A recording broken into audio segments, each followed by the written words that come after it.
Bienvenue à Ryota au Japon. En ce moment, je suis à Tokyo, plus précisément à Shinjuku, et je m'apprête à faire quelque chose que je n'ai jamais fait auparavant. Gravir le mont Fuji.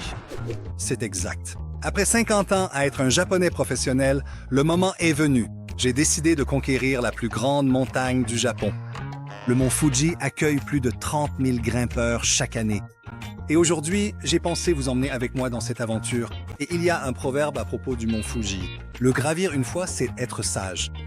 Le gravir deux fois, c'est être idiot.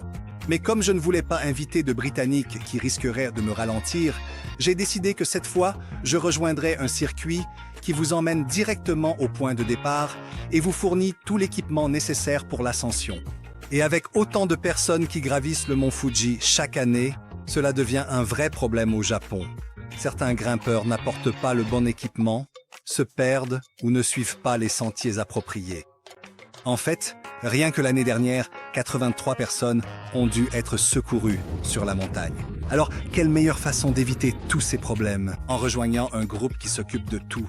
Mais même dans ce cas, le mont Fuji culmine à 3776 mètres d'altitude. Et même si nous allons commencer depuis la 5e station, comme la plupart des personnes qui tentent l'ascension, ce n'est en aucun cas une montée facile. Avec environ 6 à 7 heures d'ascension ininterrompue devant moi, est-ce que tout cela en vaudra la peine au final? Eh bien, découvrons-le, d'accord? Donc, cette visite en particulier vient vous chercher à la gare de Shinjuku et vous emmène directement à la 5e station en bus. Tout ce que vous avez à faire, c'est d'y être pour 7h30, ce qui est une autre raison pour laquelle Chris n'est pas avec moi. Achetez un petit déjeuner pour le trajet et vous arrivez au magasin de location d'équipement environ 1 heure plus tard. Et la visite préparera tout ce dont vous avez besoin pour l'ascension. Chaussures, sac à dos, une veste s'il fait froid, ainsi que des bâtons de marche.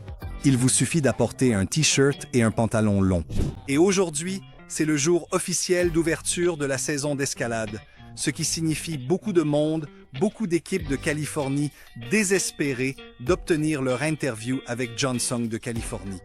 Watashi wa Fujisanga daisuke desu Amburu no Hog Tsuki desu. Et comme c'est le premier jour de la saison d'escalade, il y a aussi beaucoup de rituels et de cérémonies pour s'assurer que tous ceux qui grimpent puissent revenir en toute sécurité. Nous sommes donc arrivés à la 5e station, qui se trouve à environ 2300 mètres. Le plan d'aujourd'hui est donc de monter jusqu'à la 8e station, qui est à environ 1000 mètres d'ici, de grimper et de dormir dans un refuge de montagne. J'ai donc des encas, de l'eau et une confiance plutôt douteuse. Voyons donc jusqu'où cela me mènera. Mais bien sûr, il n'y a pas que des Japonais qui grimpent. Alors les gars, comment ça va? Salut. Alors, d'où viennent les gars? Australie? Sydney. Pays de Sydney, borné Sydney. Sydney. C'est donc votre première fois. Tu te sens bien ou plutôt tu es prêt? Nous sommes très enthousiastes. J'adore aller au match. Oh vraiment? Alors faisons-le ensemble. D'accord. Merci beaucoup. Bon, maintenant que je suis fin prêt, surtout avec mon super nouveau casque rouge, il est temps d'arrêter de grimper.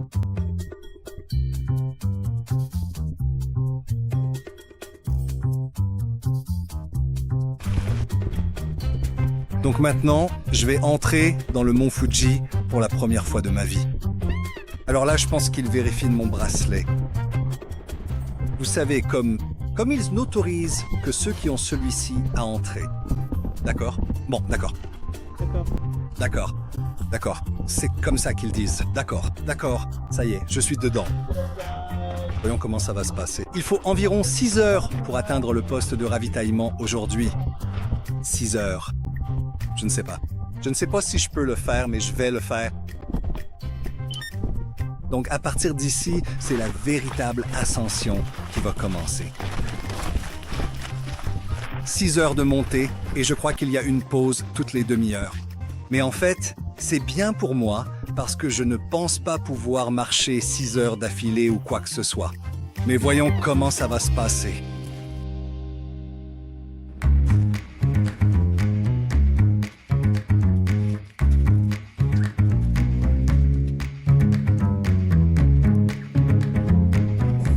En fait, la marche de la 5e à la 6e station n'est pas si difficile en comparaison.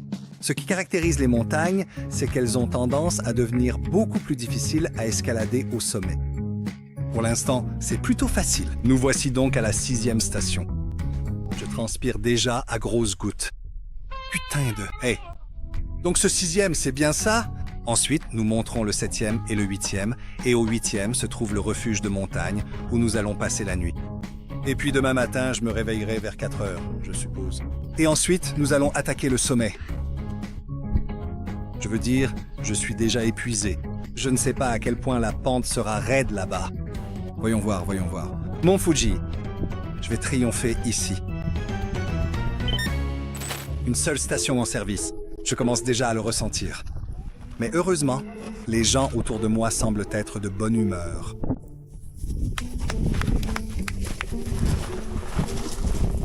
Alors ces gars-là, oui, je veux dire, ils jouent à pierre, feuille, ciseaux, et celui qui perd doit porter tous les sacs. Fou. Mais plus on monte en altitude, plus l'escalade devient difficile. Et où sont donc ces magnifiques paysages qu'on m'avait promis? Alors je suis en train d'escalader cette colline rocheuse et très escarpée. Je ne sais pas. Pour ceux d'entre vous qui ont déjà fait l'ascension du mont Fuji, j'ai été conquis. Je pense que vous savez pourquoi je suis en train de grimper en ce moment. Mais c'est un peu difficile. J'ai vraiment du mal à stabiliser ma caméra. C'est la seule chose qui m'importe. C'est tout pour Ban Fuji pour le moment. On se revoit plus tard. Mais bon, ce n'est pas si mal non plus. Je viens juste d'acheter un paquet de Kit Kat. Il y en a 11 à l'intérieur et ça m'a coûté plusieurs centaines de yens, donc à peu près 5 $. Donc ce n'est pas si mal, surtout à 3000 mètres d'altitude. Mais apparemment, ils vendent aussi des nouilles en cup ici. Je ne sais pas combien elles coûtent en ce moment, mais au sommet, elles se vendent à un prix complètement fou. C'est ce que j'ai entendu. Du coup, je me demande combien ça coûte. Il faut que j'aille vérifier ça. Et grâce au pouvoir magique des Kit Kat, à mesure que nous approchons de la 7e station, les choses commencent à s'améliorer alors que nous montons à travers les nuages. Enfin, je veux dire, je sais que... Il y a une vue magnifique derrière moi, le paysage depuis le mont Fuji. Mais le truc, c'est que quand on est sur la montagne, quand on grimpe le mont Fuji, on ne peut pas voir le mont Fuji. Et ce que vous voyez, ce sont simplement les rochers et les gens qui font la queue. Je veux dire, aujourd'hui, c'est le jour d'ouverture officielle sur le mont Fuji. C'est pourquoi il y a tant de gens qui font de l'escalade. Mais c'est à nouveau ma première fois. J'ai dit ce que j'ai dit et je ne sais pas. C'est celui du soleil. Oh! Je ne m'attendais vraiment pas du tout à ce que ce soit précisément ce rocher. Tu vois? Enfin bref, je gère la situation. Et voici la 7e station.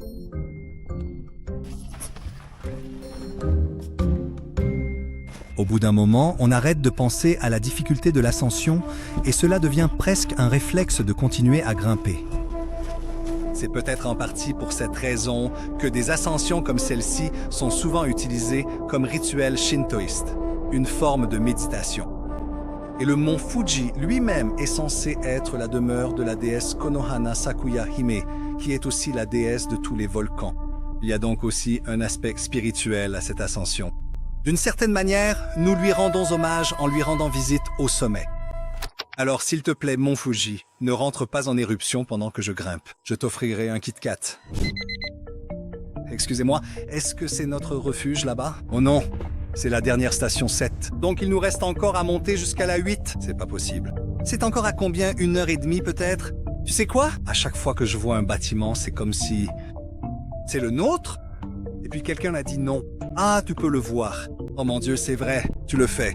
À chaque station, tu le fais. Me voilà. L'endroit que je pensais être la 8e station était en fait la 7e. C'était loin de là. Maintenant, j'arrive enfin à la vraie 8e station. Maintenant, je vois le panneau qui est le Torii. Tout le monde prend une photo juste devant. Il y a donc un embouteillage à 3000 mètres d'altitude. Peu importe, 200 et quelques. Je pensais qu'un embouteillage, c'était quelque chose qui n'arrivait qu'en plaine, mais non. Ça arrive sur le mont Fuji. Presque. Presque. On y est presque. Tout le monde est déjà arrivé. Voilà. C'est pour ça qu'il y a un embouteillage, parce qu'il y a des gens qui prennent des selfies et des vidéos Insta 360 en même temps. Exactement. Voilà pourquoi il y a un embouteillage. Tu vois? Station terminale. J'y suis arrivé. Oh, quelle vue. Beau.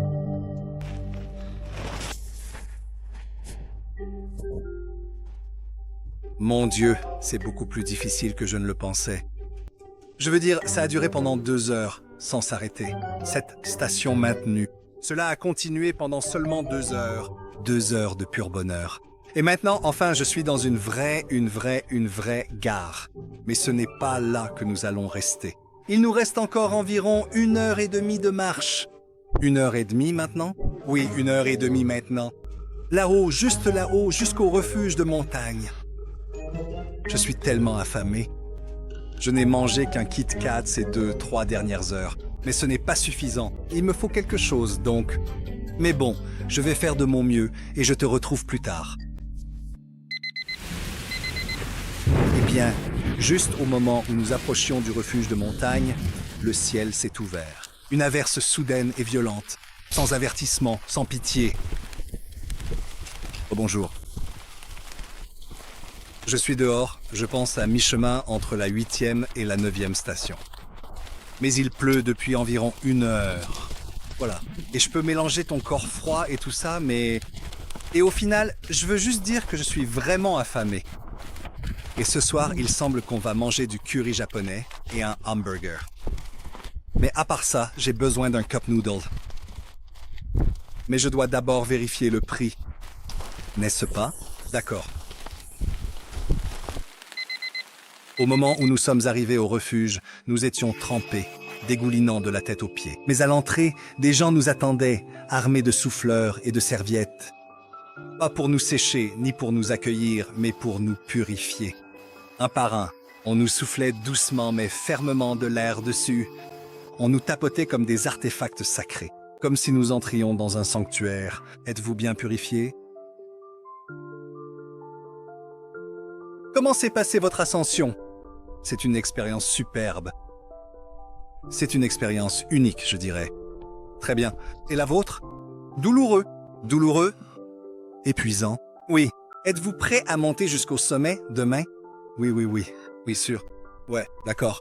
Faisons-le ensemble. Très bien. Il faut un bon restaurant pour la nuit. Un bon restaurant pour la nuit. Nous sommes donc au Tomoe-kan, qui est le refuge de montagne où nous allons passer la nuit.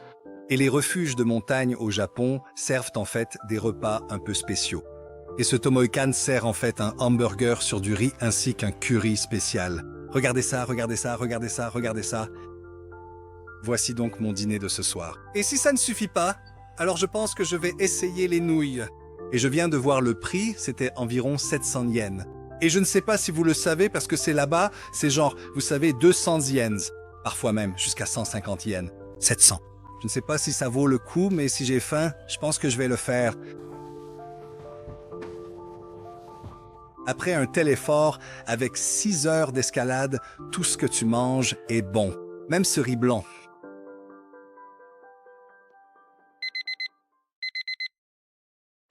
Bonjour à tous. Il est 3 heures du matin et je n'ai pas envie de me réveiller. Cet endroit est en fait, la cabane de montagne est ouverte 24 heures sur 24. C'est comme un konbini sans fabichiki. C'est exactement ça. Donc, nous quittons cet endroit vers 4 heures du matin bien sûr, pour attaquer le sommet. Et la météo annonce un peu de nuages, mais j'espère avoir la chance de voir ne serait-ce qu'un peu le lever du soleil, et ça m'ira très bien. Alors souhaitez-moi bonne chance, vous aussi.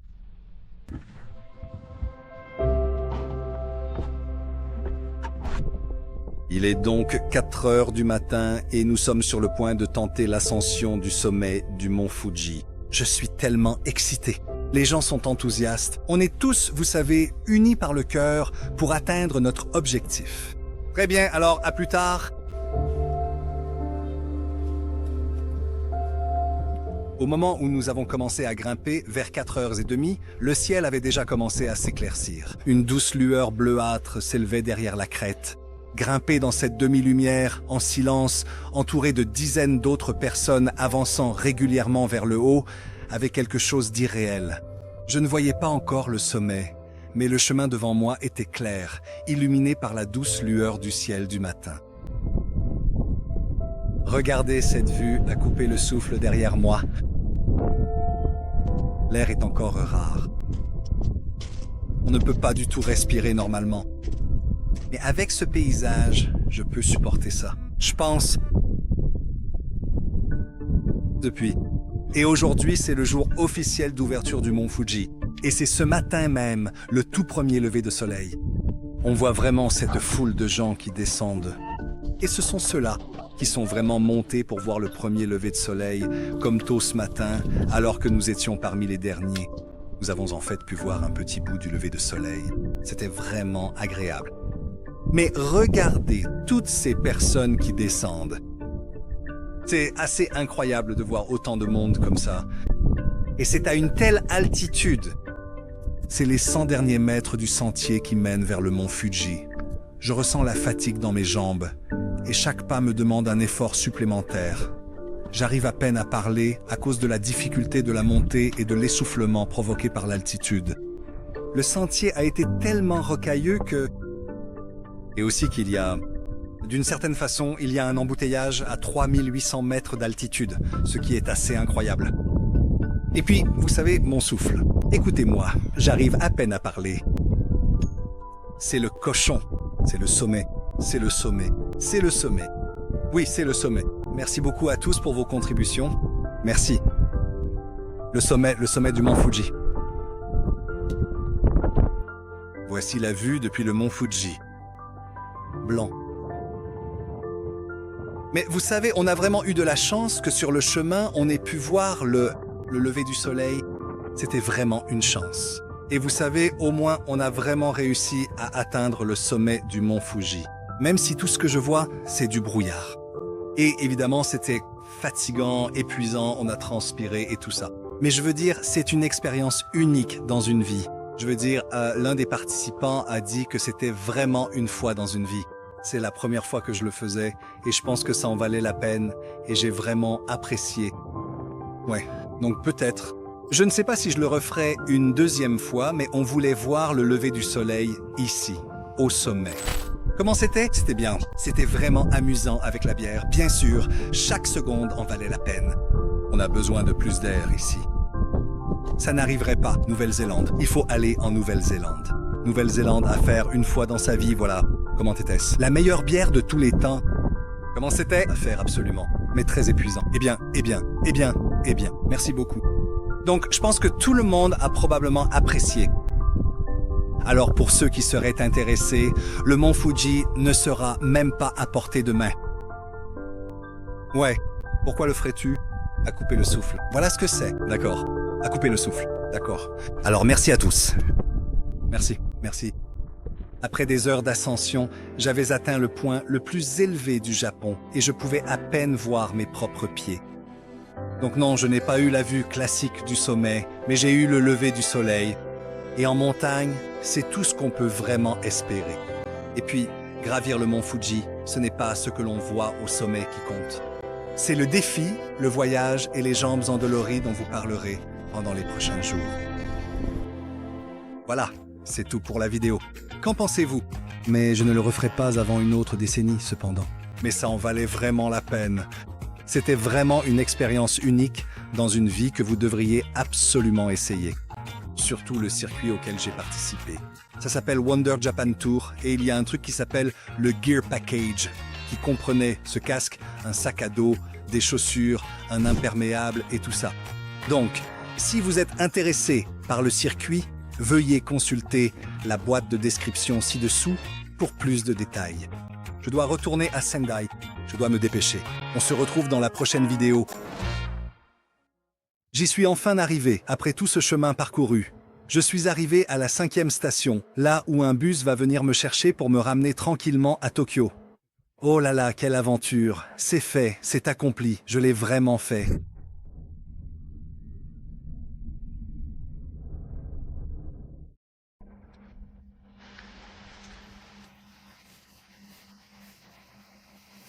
Oh, elle l'a fait. Ah, c'est vraiment super.